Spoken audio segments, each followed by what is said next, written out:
Bienvenue mesdames et messieurs dans le cadre de cette émission Congo Promo, votre magazine préféré. Vous êtes des millions à travers le monde, vous qui suivez régulièrement cette émission Congo Promo. Nous sommes sur satellite, nous sommes sur TNT, nous sommes sur tous les bouquets, nous sommes également sur tous les réseaux sociaux. Congo Promo, c'est votre émission de proximité et surtout votre émission d'information. La thématique d'aujourd'hui, nous allons parler de la paix, du retour de la paix en République démocratique du Congo. Vous avez suivi la semaine dernière le président du parti politique ECD a été reçu par le président de la République Félix-Antoine Tshisekedi, toujours dans la recherche de la paix. Alors aujourd'hui, nous allons voir Doha, Washington, Lomé, Senko, à quand justement le bout du tunnel pour la crise congolaise. Où est-ce que nous allons faire pour, quand est-ce que nous pouvons faire pour mettre fin à la guerre? Est-ce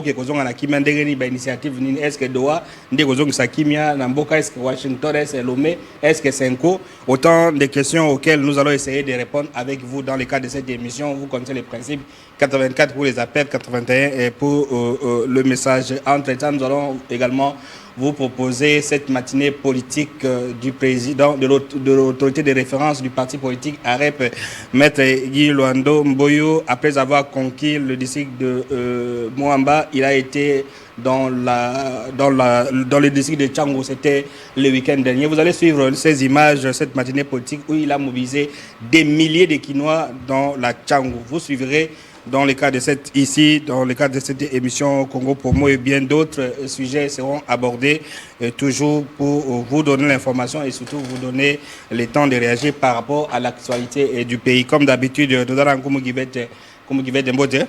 Mbote ndeko Michel, mbote pe na ba téléspectateurs en tout cas na kopesa bino ba mbote puis na koyebisa ba congolais nyonso en général et puis bana ya liloba en particulier mozali sikonde Paul Dominique azalaki na libanda ya mboka asalaki 3 mois mozali sazongi na mboka royaume de Siezongi wana eza ko engager bana ya liloba ke royaume et se déplaçaka siko ezongi na mboka.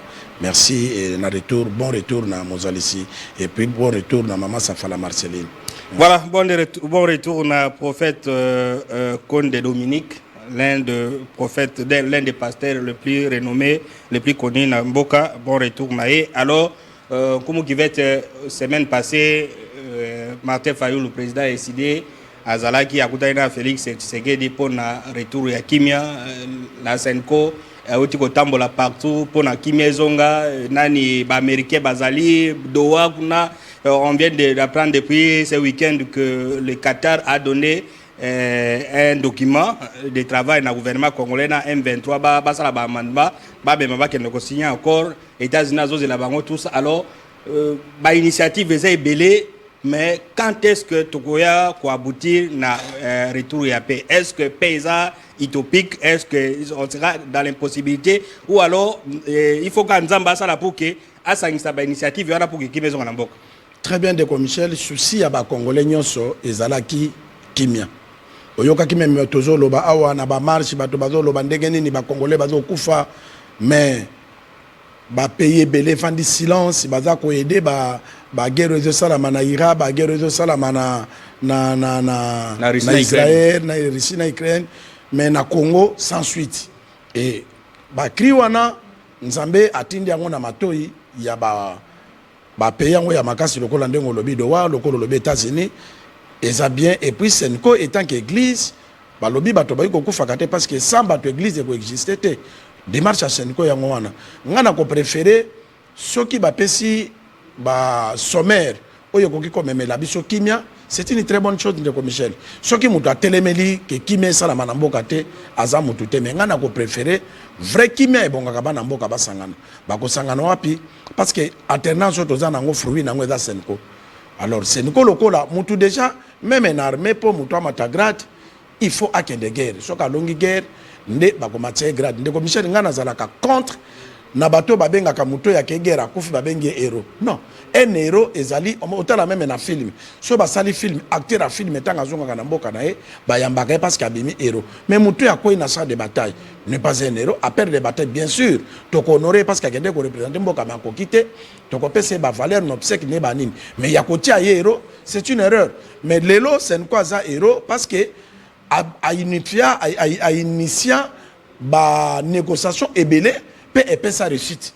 yango po na biso bana mboka toko préféré que makam na biso esalamaka na mboka parce que na libanda peut-être bako privilégier ba intérêt na bango tango do azo pesa ba idée wana ko pe ko loba bon senko nani côté à pouvoir en place Félix Tshisekedi yo bando pesa nga diama boy akekuna pe côté ya ba M23 bino bako pesa nga boy o li richesse ya Congo ebima senko senga kana intérêt te alinga ka boza bana mboka même ba mongo balobi na munoko na bango balobi pasangi nyango basake na mbula c'est-à-dire bana ya famille baswa na katango mbula ezo beta parce que ba voisin ba yo kate ozomona c'est important senko parce que akosenga na ya intérêt te mais négociation nyonso ya libanda ekozala na mwa grief ya intérêt na ye pa ko négocier kaka pamba te on comprend même lomba yemba ngota lobi jizi oyo azosambisa likambo nanga or que ye moka lingaka mwasi nanga eza lokola na mwasi no bana problème OK comme mangwe pa muto bosola kana bete ka pota via quartier o vie tala maka mwasi nanga zo sala réconcilier biso vie na azosambisa zo njata mwasi no na lokolo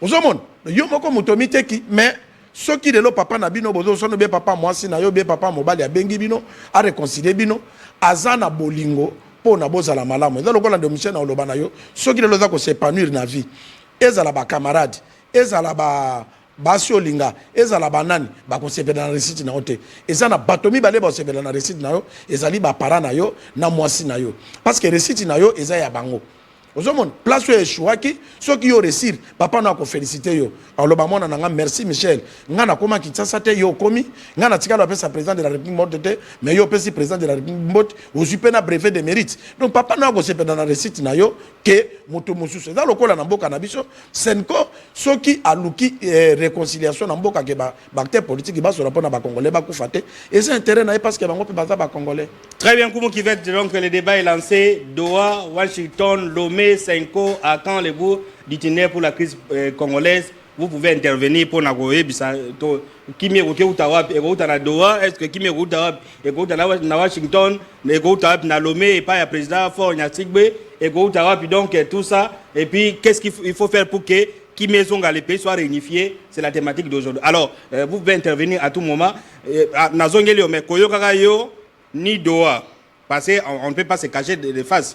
Doha, Qatar a intérêt na Rwanda, a intérêt na Congo. Donc, intérêt na Rwanda, c'est Congo. Mais en réalité, les minéraux sont par Rwanda. C'est-à-dire que si Doha a Zosala, a aménagé par rapport à l'intérêt naïe, a comment bien fondé, bien-être, il y a Congolais dans son golo loté. Nous prenons aussi Washington.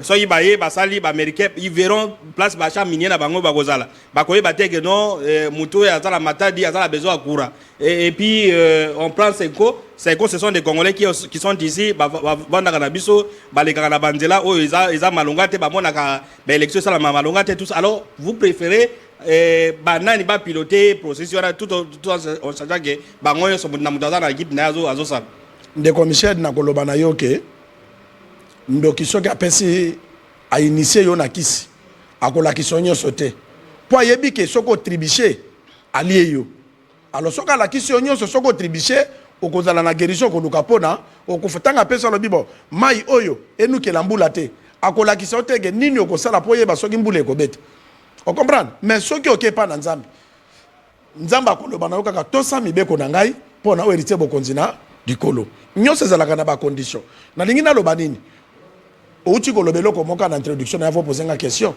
olobi Senko ayebi ke na matadi bana maite ayebi ke na boende bana courante ayebi ke na idiofa batu bazana bisika ko lala te ayebi parce que na ba kwenyoso mais Senko la bazo accusé il est contre Félix Tshisekedi donc alinga Félix donc soka asali dialogue akoya ko combattre et tout ça c'est ce que les gens disent non ndeko Michel amoni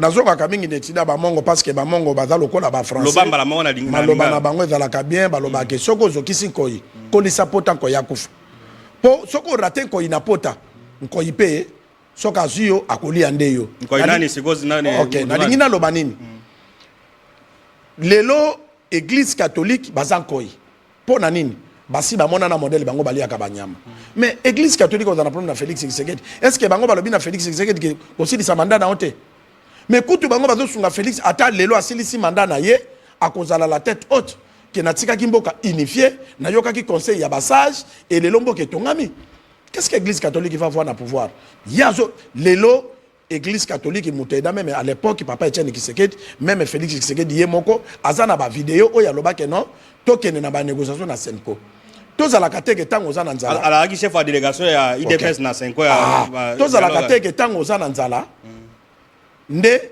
soki mutu apesi osenge merci tango yo tondi obosani mutu wana batebele balobaka ke nzete oyebikisaki yo na nkoinelanga kokata yango te na moma ya mbula parce que yango mutu sofaka yo pour dire que Senko est quand même important Ndeko Michel, moi je ne suis pas de l'église catholique mais non tolo ba ma doctrine to ba ne ma mboka non yango na zoloba parce que bato bokansaka zo contre l'église catholique ou bien na ganyaka ba intérêt te kuna on comprend tozoloba pona intérêt ya mboka pe to moni musala bande kwa na basala pe emonana c'est-à-dire quoi bato balobaka biloko ke c'est quoi lingaka Félix eza ba militant yo yebi ba militant IDPS ndenge ba pesaka bato ba kombo ndenge ba pesaka bato ba nationalité ndenge ba pesaka bato ba pesaka boy est-ce que mokonza mboka kolanda biloko wana non même batebele ba comprendre ka Serge Kabuya te tango secrétaire général aza devant face à public ako se comporter kaka comportement mais batu ba considérer ngo na mona même mutu ambi Serge Kabuya za ko tuna yo lo baike Kabila za mutu malamu atali question no ko tuna azala ki devant population azala ki na kitine ya bokonzi te que tant qu'un homme d'état non tant aza devant population il faut même Jésus même Paul alobaki nini Paul na aider ba melidiamba akende ko fana na bango esika moko mais c'est ça public on a basé important na politique parce que vous rejeter bango te mais soka za na bango ba rimer na bango ya balabala secrétaire général même président de la république a koki ko relier yango mais a mettre en pratique te très bien on comprend soka metaka en pratique ndelelo même chef de l'état union sacrée ça te parce qu'union sacrée ça na bato ba pas Kabila on comprend donc pour te dire que mokonzambo kabilo kwa neta la kaite chef de l'état za ko la bonne marche il y a république démocratique du Congo na peuple o ba pesa confiance alors pour ayoka yango Senko a initié après ça mingi mato ina Senko ba initier négociation parce que rupture ya boye souffrance ya boye peuple bazoli ate banzele zo sala malamu te nyo ceza chaos donc ceux qui négociation yé pour n'être pas congolais nini muta ko perdre azate kutu mokonzi mandane ko zalande malamu nde kombo to sans direct na Congo promo combo contribution oui allô bonjour. Bon, ah, président. Félix Tshisekedi. Voilà, on entendant Nani appeler président Zaka Moko bonjour Congo promo nazola rabino na maindombe bobetra c'était likambo on a besoin que qui maison mais jusqu'au maintenant qui m'a ezoyate bonjour Congo promo kombo nangai Patrick na bengi bino na Kingasani situation ya guerre kosuka ndenge nini mokonzi mboka akutana na ba congolais nyonso ba solola je crois que akutana na Martin Fayulu la fois dernière alors on va revenir, le débat est lancé. Doha, Washington, Lomé, Senko, à quand le bout du tunnel pour la crise congolaise? On va réfléchir sur ça, vous allez appeler, mais entre-temps, je demande à la réalisation de nous proposer ce sacre du ministre d'État Guy Luando, président du parti politique AREP, autorité de référence du parti AREP, a été à Tchang le week-end dernier. Il a mobilisé des milliers de personnes. On suit cet élément et puis on revient pour la suite des Congo Pomo en direct et à téléphone ouvert. Après la grande matinée politique du week-end dernier, à la 4e rue Limité, l'élan n'est failli pas au sein de la REP, porté par le dynamisme et l'abnégation du secrétaire général. Camille Richard Kalele Malobo, c'est la Tchangou qui a vibré ce samedi 7 juin 2025. Sur les terrains municipaux de Massina, une foule en liesse a accueilli l'autorité de référence, Maître Guy Luando Mboyo, ministre d'État et l'initiateur du grand parti Agissons pour la République. Animation à la pointe, cris de joie, musique et danse, la Tchangou était en ébullition.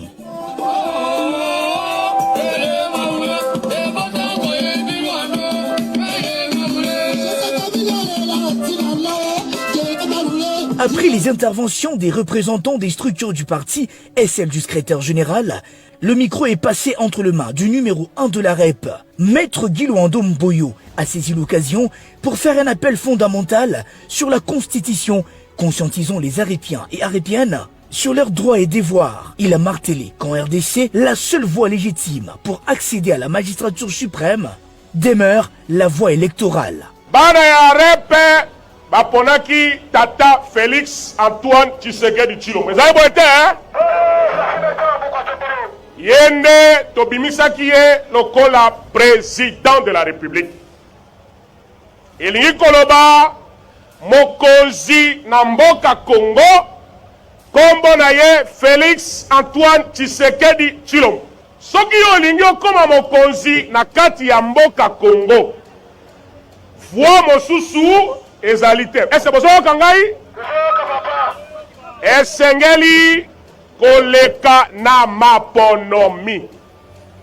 Bongo likambo wana na bozongi na yo na ndako lobake Excellence Giloando Mboyo a rappelé na moko na biso. Okoki kosimba mandoki pona kozwa pouvoir na Congo te. Dans un message fort, l'autorité de référence a salué les efforts du président de la République, Félix Antoine Tshisekedi Tshilombo, pour le retour de la paix à l'est du pays. Il a dénoncé fermement les velléités de balkanisation, rappelant que le Congo reste et restera un et indivisible. La République démocratique du Congo ezali 2 345 410 km². Il koloba Nord Kivu ezali na kati, Sud Kivu ezali na kati, Ituri ezali na kati, Chopo ezali na kati, Bazuele ezali na kati, Otuele ezali na kati, Sankuru ezali na kati, Kasai Central ezali na kati, Kasai Tukuru ezali na kati, Lomami ezali na kati, Olomami ezali na kati, Equateur ezali na kati, Chopo ezali na kati, Mongala ezali na kati, Nord Ubangi ezali na kati, Sud Ubangi ezali na kati, Congo Central ezali na kati, Kinshasa ezali na kati, Kwango ezali na kati, Mai Ndombe ezali na kati, Kwilu ezali na kati. Moto akosa biso te, République démocratique du Congo ezali un et indivisible. Lucide sur les défis économiques, Maître Giloando Mboyo a appelé les Arépiens à s'engager dans l'entrepreneuriat. Pour lui, la mobilisation des ressources internes est la clé pour permettre au pays de réaliser ses ambitions. Enfin, il a réaffirmé son soutien à la diplomatie agissante du chef de l'État et la synergie gouvernementale qui est chapeautée par Madame la Première ministre, Madame Judith Suminwa Tuluka. Bongo, c'est l'occasion pour Nangai ya ko saluer ba effort diplomatique ya mokonzi ya mboka ya ko solola parce que mokonzi ya lobi bitumba etongaka te biso pe agissant pour la République. Tolobi na tata mokonzi ya mboka Félix Antoine Tshisekedi Tshilombo tozali nsima na yo, Nzambe azali na yo, bakoko bazali na yo, peuple congolais azali na yo, ba militant pe ba militant ya repe bazali na yo, kende liboso kozonga nsima te. Le week-end prochain, ça sera au tour du district de la Funa d'accueillir l'autorité de référence, Maître Giloando Mboyo. L'élan continue. Voilà des retours sur ce plateau de Congo Promo. Venons donc là de suivre la matinée politique de l'autorité de référence du parti politique AREP Giloando. Après avoir conquis Moamba, Giloando vient de conquérir Tchangou. Tchangou, c'est le district le plus populaire de la capitale, avec des millions d'individus. Et vous l'avez vu au terrain municipal de Massina, le terrain rempli comme un œuf. Giloando est en train de prendre l'ascenseur et c'est incontestable. Alors, comme qui va être au lundi meeting, il y a le ministre d'État Giloando, président AREP, au commentaire, puis on revient sur la thématique, sur le retour de la paix. Oui, en comptant qu'il faut l'importer, il faut bobé. Soko zozo kisanko ikolisa pota parce que soki ya raté yo, soko raté ko ina pota ba blague, ya kolia yo. Et dans le cas la logi lo nom de Michel, tout dans l'ascenseur. Les attaques qui opposent à tous les éléments qui l'ont donné l'équipe. Les lots na union sacrée, parti politique qui n'est pas visible. Parce que si on a un moment d'élection, vous comprenez? Ndenga uti na changwana akeko lobateke bo voter nga ibo sala boy. Mais akeko lobanini azola sabango vision ya Félix Tshisekedi. Et puis tu ko loba makamba senko awo. Pour na ko sala parti politique, il faut dans la cartographie na connaissance ya république. Talagi Londo atangi tous les 26 provinces na mutu. Public ba betele baboko. Donc pose à la leader Yabatou. D'abord, il faut dans l'intelligence, dans la sagesse. Il y a un qui l'a apporté. Et puis, à ça qu'on continue, tant qu'on va te baser là, ya zo fandisa parti na ye ata ko fandisa komba Félix Tshisekedi na mitu ya population. C'est ça mutu oyo alingi mutu na ye. Je ne crois pas que l'activité qui londa zo sala oyo Félix Tshisekedi apesa ke mbongo. Mais ebele na union sacrée basé la candidat qui n'est pas président pesa mbongo te na sala ka audience pas chef de l'état zo yambanga ite talaboy. Non, soko lingi mokonza mboka mema kombo na ye partout. Sala ba activité et lelo je peux dire que de l'eau, ceux qui battent ba parti politique, n'andimite que AREP comme un troisième parti, force politique dans le Congo.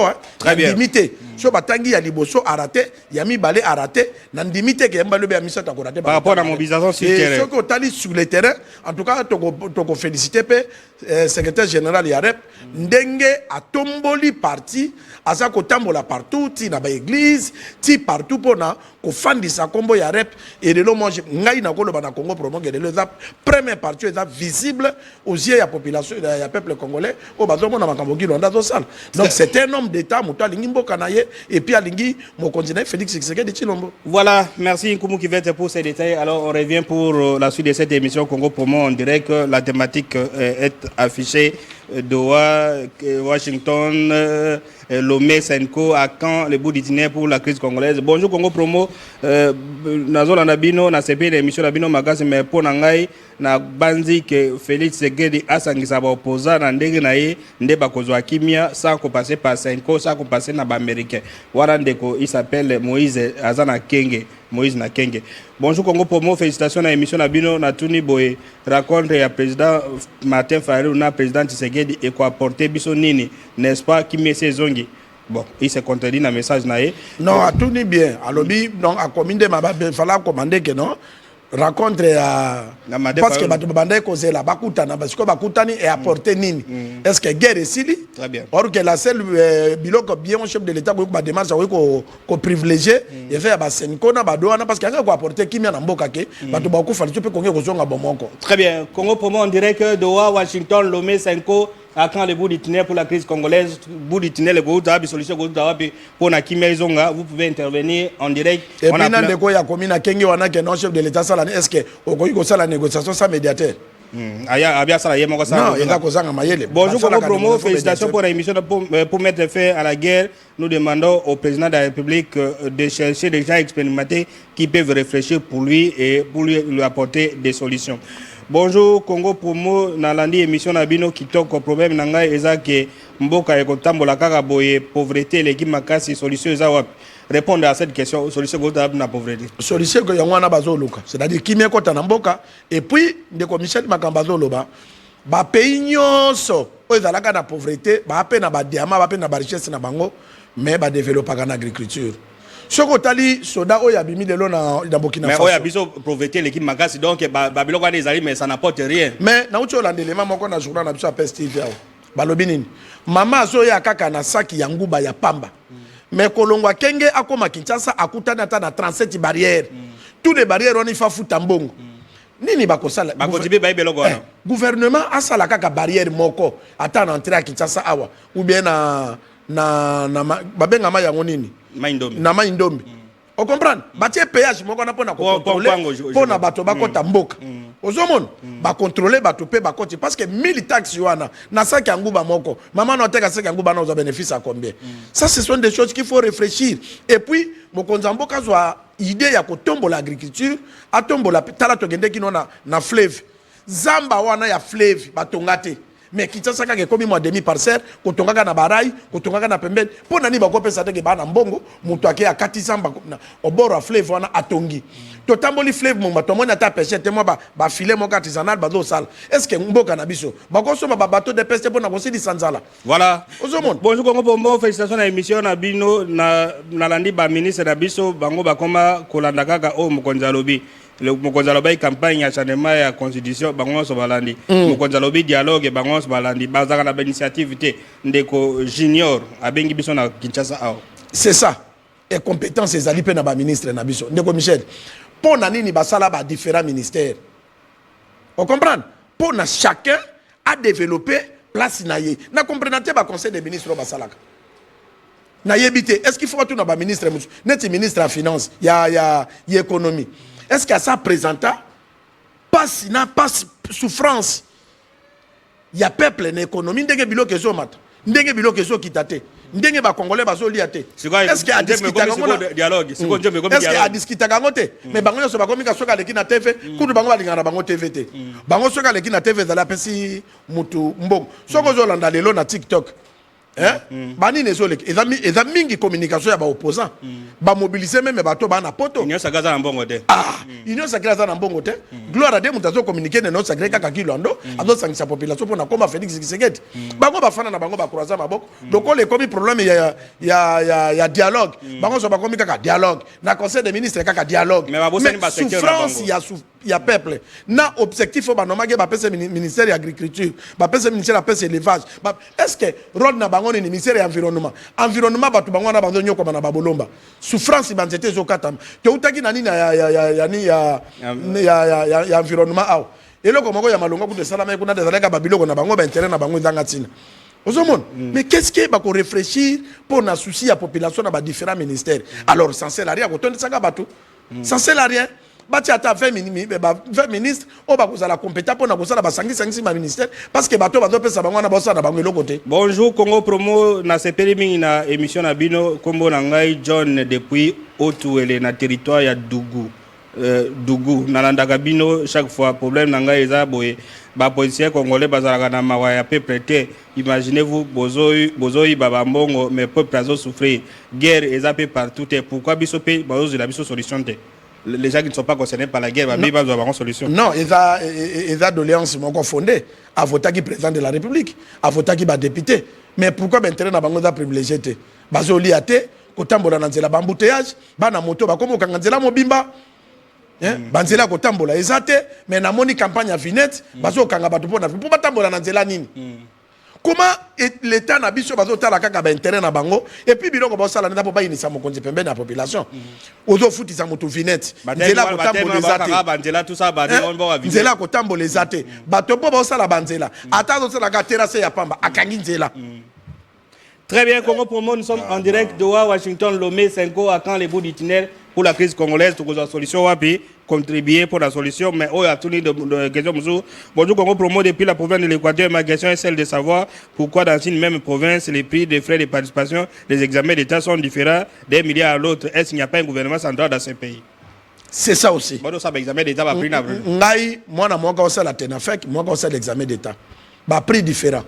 Oya TENAFEC, na ko futa $25. Oya examen d'État, $100. Ya nini? Et pourtant, l'État finance l'organisation d'examen d'État. Merci. Ya nini? Pourquoi chaque fois, ba papa ya banana bazana misalate? Ba mosusu, awa na penalty kao. Ba maman na batele misaki biso dans là. Papa biso to sala kuna lelo 18 mois impayé. Muto sali 18 mois impayé. Mais bazo senga imbongo $100, $25. Na mona ozo sala ka TENAFEC ya pamba. 6e première.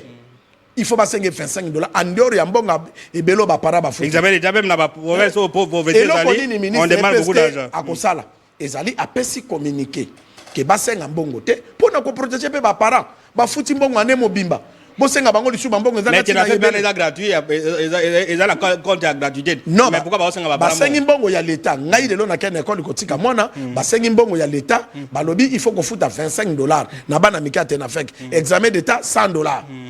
Voilà bana nanga soko l'état mona ka ebi yango de biloko non l'état yebi na ye l'état na bongo pona ni ba wela ministère de peste oyo mona morso ya kocho yenda zoli asiko na ndenga kimi abo ya koloba kosala tribalisme antuba bazo attaquer yete non ba bana ko attaquer wili ba kongana oyo so yito ni mwaba oyo siko donc apara mbonga nge s'il bien elle a reçu quand même balai peut-être le chef de l'état a trouvé banzela pour mosu ba bloquer on comprend so tali lelo peut-être désolé ya manakimia ba folie oyo banda ko sala mana ba primature oyo banda ko sala mana ba assemblée nationale on comprend même ba premier ministre ba komo lela na primature ba komo parce que za mbongo ya mboka e ko sila kaka bongo te peut-être mais oyo akoti oyo yende kutu plus que Tony Mwaba.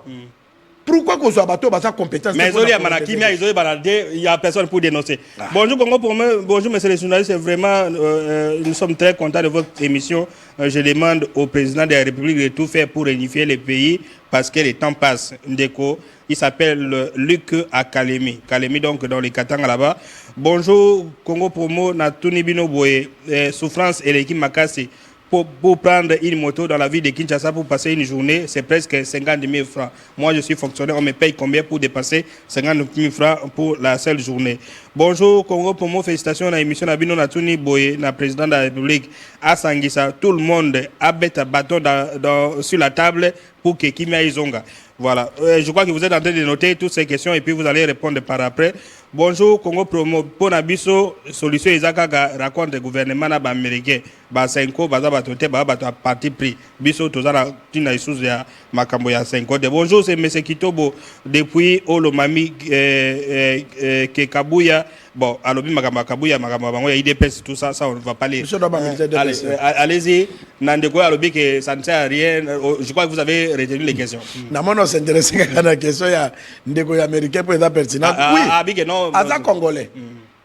Akoki koboya ne senko alobi ba pacha ba américain. Ba américain ba na mbongo ba ya ozo. Idée ne soki eza bien. Eza bien parce que ba américain soki ba ye ba na mbongo et puis ba ko et puis ba américain ba ye ba ke bango ba ko ya depo na koluka kimia na Congo. Bango ba ko sécuriser nde côté minéraux zali pour na bazo minéraux mais ba ko cha Félix Roboko na poste que non sala boy. Ce qui est important zali message on de ko na lobi que non chef de l'état abeta baton na mai pour na miracle oyo Moïse salaka et salama. Biso to lobaka ya mwa de mission passette. Tango bakutanaki na Martin Fayulu akutana pe na ba congolais nyonso parce que Martin Fayulu a sa spécialité bakutana qu'est-ce qu'il a apporté nini est-ce que congolais comme on lia bien est-ce que bilangelo nami est-ce que guerre esili on comprend il faut que ça la dikambu oyo et ko importer plus na vie ya population que ko ça la dikambu pona ko sepedisa batu eza na tina mon côté akutana na ba congolais dialogue ça la mapona ba congolais ba se retrouver pas vraiment de commissaire et les kiming tala même de bossa la banzela libiosa maison communale à Barumbu tracteur de toboli mai toute la journée ba to balai na maité et na ko féliciter beaucoup mestre à Barumbu na major à Barumbu ba kendeki ko do ba gens résident des autres ba lobi fobo bamba on cadre parce que commune mo meza polarisé mai ezate comment ba to bazo sala nzela normalement tango ba sala kanjela faut bazala accompagner na ba to résident des autres na ba to snell po bango de ba ka place ba câble na bango ezali na place ba to résident des autres ezali mais bango bazo sala nzela ka kandengo wana copie partout. Il n'y a pas d'agence de contrôle parce que net na ma tête de contrôle et pas non na ma tête de comment ka commis message yao alobi comme tanga message na boy kotina na numéro papa Michel et pas na biso il paraît dire que pas na bino ba tchemorke batu bibembe ezo bimela batu na quartier terrasse ezate morke na bazo bwa kama yo ba usukola bibembe na balabala est-ce que gouverneur de la province buku mestre la commune wana ayebisaki gouverneur te na bango bazokata ayebisate bede j'ai koko azalaka vice gouverneur mort kene zalaki na balabala kutu terrasse na ba condition be metanga monike babandi ko buka balabala alongolaki mais comment terrasse ba ko kende ko tonga mort ke na place bato bato vendre. Voilà Congo Promo, l'émission en direct d'Oa, Washington, Lomé, 5 à quand les bouts du tunnel. Bonjour Congo Promo, félicitations à l'émission d'Abino Toré, Bino Magamba Souffrance et Amboka, Bilo Kwezo, Madame Solution, Zozo Amate, tout ça la nine. Bonjour Congo Promo, pour nous, ce qui nous intéresse, ce n'est pas seulement la guerre, ce qui nous intéresse, c'est notre vécu quotidien. Les gens souffrent. La guerre, c'est pas partout au Congo. Warande ko kanga ba message wana, on va lire trois messages. Bonjour Congo Promo, félicitations à l'émission d'Abino, mais Nazos tout nanano gouvernement Ezawapi, Premier ministre Azawapi Azo Karaisute. Premier ministre azali na bureau na ye. Na mona ki image moko ndira kendeki na province moko boye. Azali na Bakasai je crois. Na Bakasai. Ba province bango bakenda yango wana. Lokola yaza muta Congo central.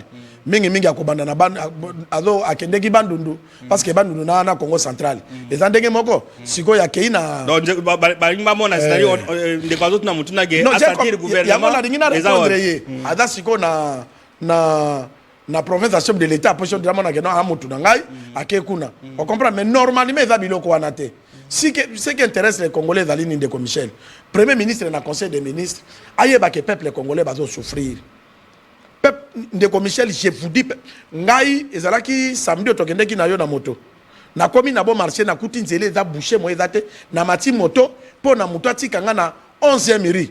Alors, il a payé 25 000 francs. Quand il a fonctionné de passer 50 000 francs par jour. Oui, ils m'ont demandé ça. 25 000 francs. Dans le mais est-ce que vous avez un lobby de Konanga Mbongo kaka. Na ko mema yonde ngi yolinga parce que na moni yoko kaka motote. Na pesi na osani.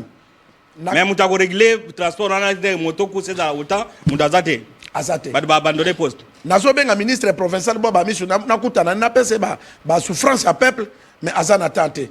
Moko voyage, moko musala, toujours mon anaté. C'est ça, politicien congolais soki azazwi fonction bato nyonso baza na se bakomi bainsecte mais il faut mokonzi ya mboka atalaka gouverneur ya province akangi troso wana ya komi ya gouvernorat bato bazoleka lisusu wana te akangi yango même ate pas président de la république combien de gouverneurs baleka na mboka oyo est ce que bakanga hôtel de ville.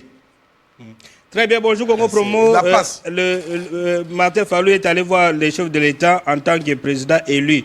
Il y a des chefs d'État dans ces pays, mais le petit monsieur qui cherchait des solutions pour son pays, quand il a toujours été président élu, c'est lui qui doit trouver des solutions. Donc, de Koualobi, comme il est allé voir le président de la République, lui, il est président élu, il y a une solution, ça, Félix Tshisekedi. Répondez à cette question. Non, de quoi on a un sentiment. Martin Fayulu a été comme un chef de l'État, étant que peuple congolais, où il y a voté qui Félix Tshisekedi. Vous comprenez? Mokonzambo quand même Martin Fayulu a voté qui était chef de l'État, ça président, il y a même au voté qui même au voté qui était. Il faut tout ça pour apprendre les bandeko baza ba conscient.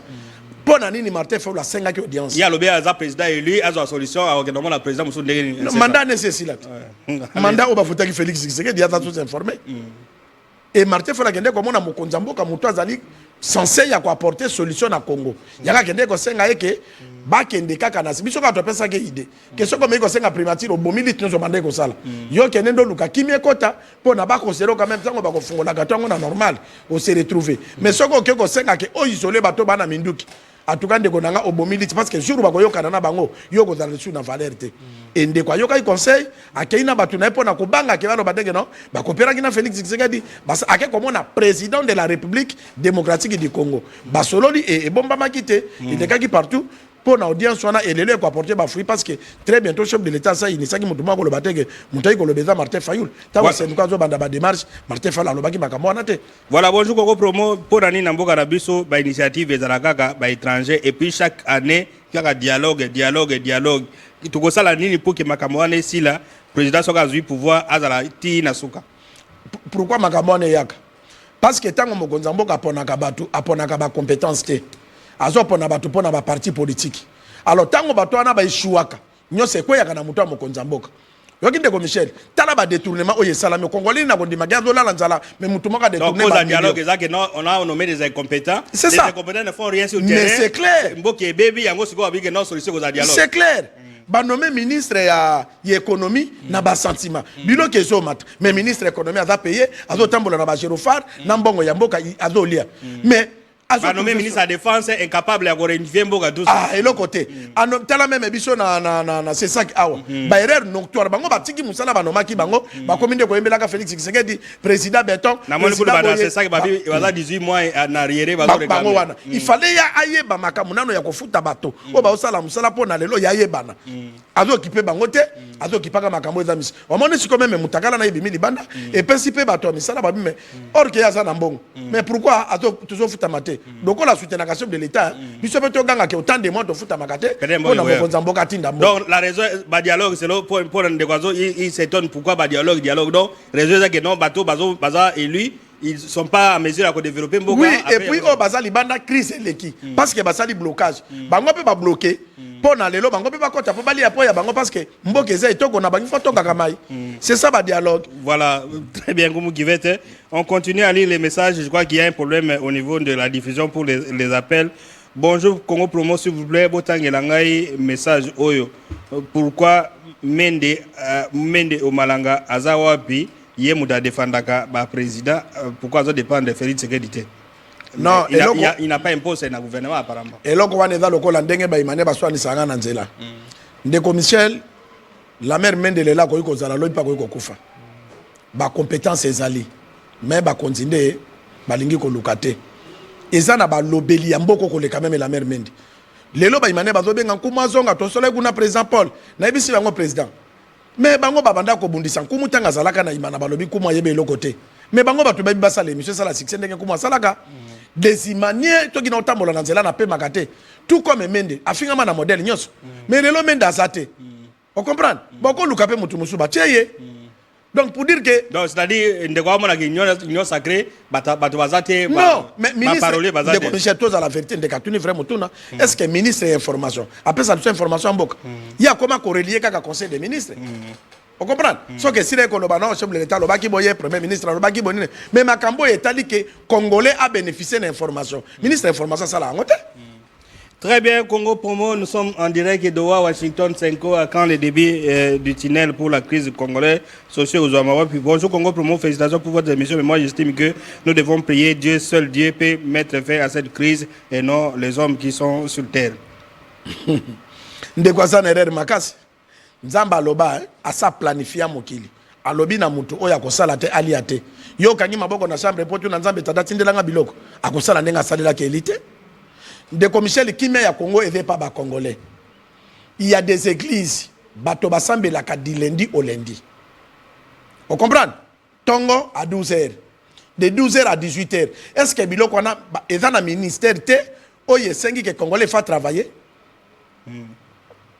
On comprend? Non, non, peut-être ça ne sert à rien. Non, azan erreur. Et ça, bateau, bakenda kotika mbongo na bango na bamangomba na distraction. Mutu fa travailler, fa réfléchir pour le développement mboka na ye. Ndeko Michel po yo tangi sabana na yo, il faut le bakena nzambe fa sunganga. Asungo na nini? Apeso maladité, apeso bonne santé, c'est que kende ko luka musala, au travailler pour foutre la bana minerval, bana no ba remplacer yo. C'est ça ce que Dieu a donné. Voilà, bonjour Congo Promo, félicitations pour l'émission. Alors dites-nous bactère clé nini baza capable ya kosisa guerre na est na kozangisa mboka. Répondez. Bactère clé zali négociation. Basa la dialogue wana et comme même solution. Ba compétent ba kolongwa na gouvernement, chef de l'état kosangisa ba Congolo baza na ba compétence, même baza na libanda même bazali awa pour na ba idemboka ekende liboso pour na mboka ko continuer ka na ba détournement te. À ce moment-là, mboka ko tambola bien, pe respect kozala. Na Assemblée nationale ba créer ba loi. Oezalaka na ba Dubai wana parce que bango bazaka batuti. Badia kabilo ke bela te ba pe na makolomi na ite, mais ba respectaka ba loi na bango. Ministre a détourné mbongo ba kende na martiri ba bengi bato, ba bomi e ba tumbi e. Ba su ata pousser ni wana ba tiena récidition. Congolais nyoso mela yi. Omoni ke lobi muto bandela ngwa zate. Nzele fungwami. Allons deko, mbote ozan direct na Congo Promo obengi wapi kombo nani? Diminue volume à télévision deko.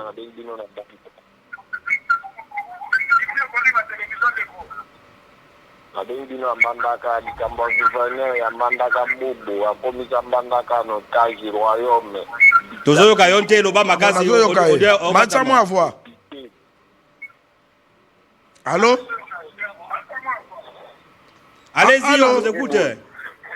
Allô, bonjour. Bonjour. Na bengi no ambandaka komona nga Isa Yvon likambo ya gouverneur ya mbandaka bobo akomisa mbandaka koma pays royaume province royaume lokola dictature ya Mobutu koboma bato kobeta même aussi badepute kokangisa badepute provincial moto aloba te na famille na ye akangisi député nani abomi mutu nani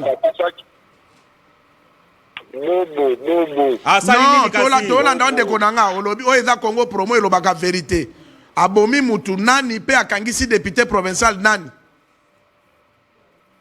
papa na tozopesa information oyo eza si réelle vérité même aussi bato oyo bakufaki na babalinière bapesa mbongo nango akunda bato bo bakunda asomba nde bacercueil asomba betisa bacercueil bakunda bato te monta oyo apesa na gouvernement eleka ebele na oyo bato bakufaki mo bato baloba te la province Équateur. Très bien. Merci. Voilà, merci pour ceux qui nous suivent en direct à partir de Mbandaka. Alobinini, Boba de Tunambongo ya. Non, alobi Bobo a bemi dictature na Mbandaka, Bobo a respecté les sous batute, kobeta ba provinciaux, bato bakufaka na balinière, mbongo batindaka bo baliane yango bakunda batute. Bon, na ebite soki na kundaka bato wana. Voilà. Dossier. Et donc on appelle Ndeko Michel. Ministre de l'Intérieur, il faut assalata atelier moko naba provinciaux naba gouverneur surtout na province à Tuapa vice gouverneur ya Tuapa c'est un grand compétent ayebi musalate ya lingi akota na attribution à gouverneur ya lingi même mona ka lettre mo ba do circuler na ba nini ao akabolaka nani il a été élu député provincial Madiga si bien et bakabola mbongo. Voilà, je crois on avait connu un problème de diffusion pour na appel mais appel comme ya à la dernière minute Ndeko 84 066 benga 84 kuna awa tendeko pour les galanter prenez celui-là. Allons Ndeko, Mboto Bengu api kombo nani? Oza direct na Congo Promo. Allô? Ndeko Abipé ou bien Voilà. Kaka na réseau? Ouais, bon, il y a un problème de réseau. Voilà, bonjour Congo Promo, félicitations à l'émission Nabino, mais tournez là dans Nobiso, situation, il y a ville à Kinshasa, sanité et l'équipe, chômage et l'équipe, bon, exaté, mais bilo que zo mata. Alors, est-ce que le gouvernement a zomona makambo ou bien a zomona te? À mon attente, le gouvernement fait dans la tête, ma famille n'a pas besoin de baka barichite. Et là, bala pe na ba famille, babola, basala pe, boy, bayebi na bango, mais au lobanini, maïna mokonga libat. Voilà, donc Congo Promo, on dirait appelez 84 et vous allez passer à l'antenne 81 seulement pour le message. Allons de combote, combo contribution. Ah, allô? Autant direct na Congo Promo, monsieur. Bonjour. Bonjour. Obengi combo contribution. Allô? Voilà, il est en train de raconter sa vie. Doha, Washington, Lomé, Senko, Akan, le bout d'itinéraire pour la reprise congolaise. Tout la solution wapi pour na Kimezonga, tout la solution wapi pour na Gomez à réunifier, Mbogez à réunifier. Allons de quoi? Bengu api combo na ni contribution. Allô? Olobi? Contribution. Ndeko contribution. Par rapport à retour à Kimé Mboka. Voilà, ça n'a pas été facile en journée d'aujourd'hui, la liaison, il y a appel. Bonjour Congo Promo, félicitations pour votre émission. Je vous appelle à partir de Kikwit. Je demande, est-ce que nous... Ici... Allons Ndeko, on va en direct na Congo Promo contribution. Oui, merci papa. Tozolanda. Oui, contribution papa. Kimé Kozonga wapi, solution pour la Kimé Zonga. Solution pour Kimé Zonga na mboka Congo etali kaka biso ba Congolais. Modèle ya salité oyo eza na mboka na biso mboka kolongola yango mpona kosala assainissement ya capitale epesenga kaka badoa. Allez-y. Allez-y. Yango nga nalobi te papa na ngai problème ezali awa tosepeli na likanisi olobi ke non soki ministre ayibi mbongo batia ye na peine de mort baboma ye publiquement mpo ete bongo batikali eloko ezoboma kongo ezali détour. Voilà. Allô? Allô? Voilà, les appels arrivent au même moment. Donc, on a connu un problème. Alors, on doit dire que le retour à Kimia, ce n'est pas... Alors, bien, l'autre, ils ont mambo qui est détournement. Il y a un peu de ça, on a kanda babunda. Bato musu bazo détourner mbongo illégalement. Eh, koyoka mutu détourner 200 millions, 300 millions. Bazo sala boyete impunité za makasi. Yango mon epesi pauvreté parce que mutu mo détourner 200 millions. Alors mbongo ngeko ta combien na mboki fait pesa kanza la banzana bi fait be bakaka. Voilà, merci beaucoup. Félicitations na Congo Promo. Ça c'est Ndeko Bengi biso na Libenge. Libenge donc je crois dans le sud ou Bangui. Ouais. Félicitations na Congo Promo biso Awanzela et Koufa ya Libenge. L'État a bosana biso gouvernement ezalagate. Voilà. Or Genzela ne kotsa kambongo mingi batu na biso bato bi Congo profond. Voilà. Soki otali nzela wana biloko ezo uta Centrafrique e koti zongo e komi Libenge gemena. Mais nzela na soki ekufeza chaotique. Voilà, bonjour Congo Promo, félicitations à l'émission. Namoni passeport il y a $75, mais pour na kozwa yango et kozala ndenge nini à part moi que mai pour na président. Donc ngai na kendeki kuna de na prometaka ba congolais. Ndeko moka benga lobi kumu soko pesa $50 okotambola pamba passeport e ko mate ba komela yo mbongo. Luka $400 oyo bimisira bana passeport. Na oya sika oyo bimi wana, oya sika. Lobi na luka $400. Donc voilà, $400 pour avoir mais on trompe les Congolais qui kozala 75. Jamais. Voilà, on est en train de nous faire signe. Bonjour Congo Promo, félicitations à l'émission de Guazo Kama passeport. Lui aussi est allé, selon le message, il a gagné le passeport, mais il a habité à Kobanda pour la compétence à $75. C'est mieux de donner plus que ça. Alors, comment qui fait de prendre cet appel et puis en tout cas les appels viennent d'arriver vers la fin. Les réseaux dans la qui bien tel là. T'as la même que Mbappé des problèmes. Saturation. Les appels arrivent au même moment à la fin de l'émission. Alors, voilà, dernier mot, Lilo Basuka, Doha, Washington, Lomé, Senko. Quand est-ce que Kimi Kozonga et puis tout l'organisme Nini ou bien Balandawabi, Bakongole Balandawabi, prenez d'abord celui-là, je crois que Mbalo et Simbi. Qu'on appelle. Allons de quoi? Combo contribution. Voilà. conclure alors. Non, na conclure pour na koloba to moni Satan ndenge akotaka bato. Okomona mutafa na mwasi na zo benge bébé. Or que bébé basukola kaye bébé balai saka bébé balai. Comment yo papa mukolo linga babenga o bébé. Eza lokola biso to zo linga kaka bato ba ida donc aider c'est comme un bébé ya kozela doa ya kozela États-Unis donc to zala ka ba bébé tout ça va nommer on a papa mukolo a faina mona muke na bar a tie bière na mona mo so benge bébé yé pas faina orgueil or gaza ko kitisa yo ala tsako pampex sa pakola ko poudre ko mi bébé eza lokola biso to lingi ko kola te eloko eza na mboka no ya valeur bino na lingi États-Unis ko luka intérêt na yo te eloko eza yo na luka doa ko luka intérêt na yo te mais c'est ko luka intérêt parce que eza mboka na ye donc ouverture à malamu pour na tozo abato ezali tokene na dialogue ezali outil moko important pour na ba congolais ba la protéger pe ba bénéficier de la richesse pe ba yoka elengi ya kofana na mboka na bango tanke ba congolais. Très bien Koumou Kivete, en tout cas aujourd'hui on a connu des sérieux problèmes, je crois celui-là est en train d'insister sur audio zoyer peut-être apparemment voilà on a connu des sérieux problèmes en ce qui concerne la liaison des appels. Merci d'avoir suivi votre émission préférée Congo Pomo, ça se prouve avec les appels qui entrent au même moment vers la fin de l'émission. Sans dire de faire à toutes et à tous, on se retrouve le week-end prochain avec le même plaisir. Au revoir.